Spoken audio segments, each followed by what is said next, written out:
Class, welcome to Self-Defense Module 4, Week 4. Let's go ahead and get started. All right. Talking about California self-defense laws, specifically Penal Code 198.5 to 199 PC, right of self-defense or the defense of another. The defendant is not guilty of whatever happened, whether it was battery or homicide or manslaughter or whatever it may be, if he or she used force against the other person in lawful self-defense or the defense of another. The defendant acted in lawful self-defense or defense of another if the defendant reasonably believed that he or she or someone else was in imminent danger of suffering bodily injury or being touched unlawfully or death, and the defendant used no more force that was reasonably necessary to defend against that danger. Okay, so let's break that down. All right, if someone is in danger or you're in danger of severe bodily injury, death, inappropriate touch, so on and so forth, you can engage in self-defense. Just understand that. Imminent danger means it's going to happen. It's going to happen, okay? The defendant used no more force, which means if someone balls up their fists in this position, if you use a baseball bat or a firearm or a knife against that particular person, you escalated the force, okay? That does not constitute equal force, okay? That's too much force. So understand that. If someone has a knife and you have a gun, understand that a knife is lethal force, a gun is lethal force. Okay, if someone has a gun and you have your car, okay, and you run them over with your car because they're shooting at you, your car is lethal force, the gun is lethal force. So just understand your force options in this case, okay? All right. Let's talk about self-defense tools, okay? Self-defense tools. We have a tactical pen, a flashlight, a taser, OC spray. You'll hear people refer to it as pepper spray, a stun gun, a firearm, knife, and a bodily force, okay? All right, so let's go ahead and talk about a tactical pen. Here's an example of a tactical pen here. This tactical pen is made out of aircraft aluminum. It writes. A lot of times I'll be utilizing this pen and people won't even know that I could utilize this as a self-defense weapon or a self-defense tool as well. All right, it has a grip so it doesn't slip out of my hand, or it's less likely to slip out of my hand. The other side has a carbide tip, which is a very dense tip that I can use for a window breaker.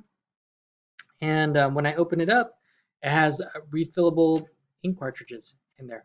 Okay, so just like a regular pen. The pros, okay, you have a low skill level. You can get pretty efficient with this without too much training. It's inexpensive, between $10 and $40. I'm not sure why someone would spend $40 on a tactical pen when you can get a really good one for $10. It's concealable, it's effective, it's legal to carry in a school, airport, so on and so forth. And you might ask yourself, why is this legal to carry? Well, because it's a pen. All right. So if you have ever seen a cross pen, they're made out of metal, stainless steel, gold, silver, and they're very similar to this. It's just a pen that writes. Okay. On the positive side is that this won't break. You can run it over with a car. It's effective. Okay. It's legal to carry. It's less lethal. The cons: if you want to get really good with this pen, you need a lot more training. Okay. It's non-threatening. If you get into a self-defense situation and the person is 21 feet plus away and you hold up your pen like so, I doubt that's going to be a scare tactic for that particular person. All right. Short range. If you have to use your pen, you really mess up on smart bet. All right. You let the person get too close and you were not analyzing your environment too well. And it's less lethal. So if you have multiple threats, okay, and you need to eliminate a threat so you can get to the next one. A tactical pen would not be the best tool for that particular purpose. All right, so let's move along. Tactical flashlight. Okay, I recommend a Phoenix PD35. It's lightweight. It's almost indestructible. I love this thing. It's LED, super bright. It has a strobe function. I'm gonna go ahead and shine it at the camera. Super bright. It could temporarily blind somebody, stun them. It's really great. It's a really great tool. It has a lip on it, also that I could use to smash a window open if I need to get out of a vehicle. So many positives to it. But the biggest positive for this tactical pen is it allows me to see in the dark. So it helps me to see like around obstacles. It helps me. This tactical pen helps me to see in the dark. It's a really good plus. If you are shining the flashlight around a parking lot, attackers are probably less likely to want to attack you because they would probably think that you're more prepared than the average person. So remember when we were talking about predator mentality, they're looking for weak, they're looking for prey that's not paying attention, absent-minded, so on and so forth. When you have a flashlight and you're utilizing it at night, well, you don't look weak, you look prepared. Okay. Low skill level. This particular one cost about $50. It's concealable, it's effective, legal to carry anywhere. You can strike with it as well. The cons, if you want to use it to its full extent, then you need more training. It's also short range like the tactical pen, and it is less lethal. Okay, it doesn't have any kind of point to it whatsoever. One of my favorite tools by far. Next up, we have a taser. Okay, so here's a taser pulse right here. If you watch the videos that are on module 4 if you watch the videos that are in module 4, you'll see an in-depth look at the taser. This is a replaceable cartridge. Okay, projectiles come out of these doors here and into the bad guy, and it causes what's called neuromuscular incapacitation. It basically causes a circuit in their body that allows their muscles, or that makes their muscles freeze up for a period of time. In the case for a civilian model taser pulse, it's about 30 seconds. And law enforcement model is about 5 seconds. This function is kind of cool but useless. It's a stun gun option. So here, if I do not have a cartridge, I can use this as a stun gun, which means if I am close contact with an attacker, I can use that as a stun gun option. For me, I would never use the stun gun option. I would always use the cartridge option. It has long range, and if the probes are already on that particular person, then I would just keep stunning that person until I can get away safely. Okay, so understand that. That's a taser pulse. They range anywhere from $299 to $400. So depending on where you get it. Okay. Low skill level. It has laser targeting. So when you press the on switch, it actually has a laser that comes across as well as a flashlight. Okay. And it makes it really easy for you to use. Okay. It causes neuromuscular incapacitation within a 15-foot range for approximately 30 seconds, and it has approximately 30 charges in it. So you can stun somebody 30 times, okay? Or you can incapacitate them 30 times for 30 seconds. It's concealable, it's effective, it's legal to carry if you're 16 and over and you have parent consent. All right. The cons, you cannot carry it in schools, airports, and it's less lethal. So less lethal again, multiple attackers, so on and so forth. Okay, we talked about that. Next up,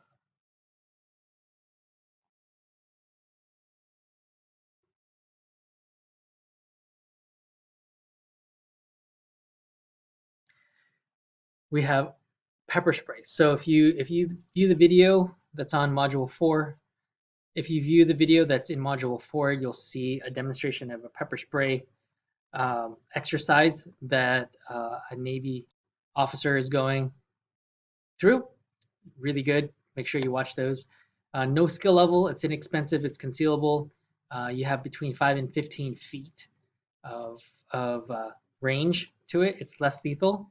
The cons, if you're using a mist type spray versus a gel, if you're indoors or anywhere where there's wind blowing in your face and you spray, that can get on you, get into your lungs and your eyes and your nasal passages, and then it can incapacitate you as well. All right, so I would recommend the gel if you're getting that.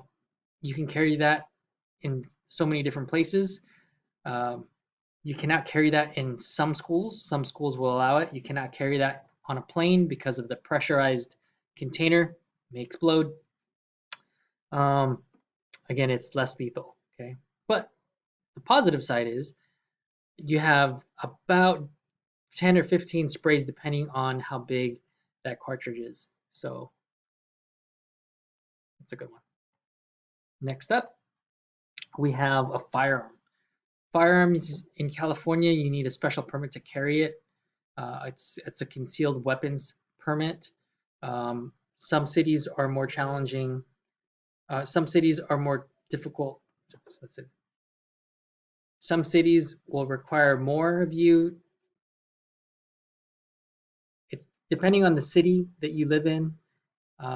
Will depend on if you can get that CCW or concealed weapons permit. All right, it's effective, has long range, it's concealable. You can engage multiple targets. It's very intimidating. The cons, it can be lethal. Okay, when you train with a firearm, you do not train to shoot in the foot, in the hand. Okay, just that's something that you see in the movies. You train to stop the threat. Okay, so anytime you do training with a firearm and you go to a legitimate training facility, they're going to teach you how to stop the threat. All right, just imagine someone breaks into your house and you're like, oh, you know what? I'm going to shoot you in the foot. Well, that might not be the case because you might miss and they might keep coming at you, especially if they have a lethal weapon or lethal force in hand and you shot them only in the foot. Okay, they're probably going to get to you. So just understand that. Understand the legal issues and the responsibility that you have when you own, operate, and carry a firearm. You have to have a safe, so on and so forth. All right. Next up, we have a stun gun. So I showed you the stun gun feature on the Taser Pulse. Again, a stun gun feature stuns or makes someone really uncomfortable. It does not cause neuromuscular incapacitation. So it doesn't cause their whole body to go into a spasm. It causes that local area where they're getting stunned at. It causes pain. But depending on what they're wearing, depending on how angry they are at you and how big they are and what's going on, that probably will not stop somebody. Okay, a knife. If you're utilizing a knife, this is a foldable knife. It's legal to carry. This is a fixed blade knife. It's also legal to carry. However, if you're carrying something that's fixed blade, that's longer than 4.5 inches, depending on the city, county, so on and so forth, you would have to carry it open. All right. You have to know how to use it, or else someone can take it away from you and then use it on you. So those are some of the pros and the cons about these tools. No tool is perfect, but having multiple tools on you will make that particular tool that you have perfect for the environment or the task that needs to be done. So understand that. If you have questions or concerns, please do not hesitate to connect with me. All right, take care and have a great week.